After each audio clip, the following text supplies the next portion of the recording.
Happy new year, happy new year.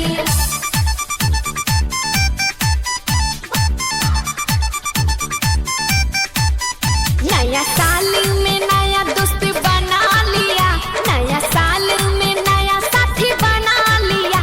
मैंने प्रेम रतन धन पा लिया रे, मैंने प्रेम रतन धन पा लिया। फूल खुशी का दिल में खिला लिया, फूल खुशी का दिल में खिला लिया, फूल खुशी का दिल में खिला लिया, फूल खुशी का दिल में खिला लिया।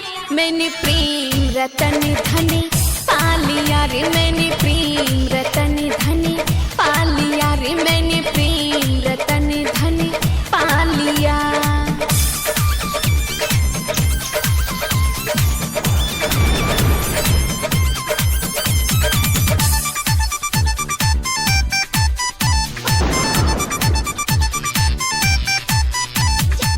मैंने चाहा था जैसा जीवन में मुझको वैसा यार मिला,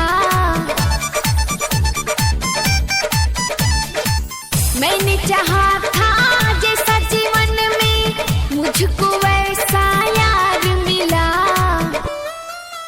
दोनों हाथों में मेहंदी रचा लिया, दोनों हाथों में मेहंदी रचा लिया।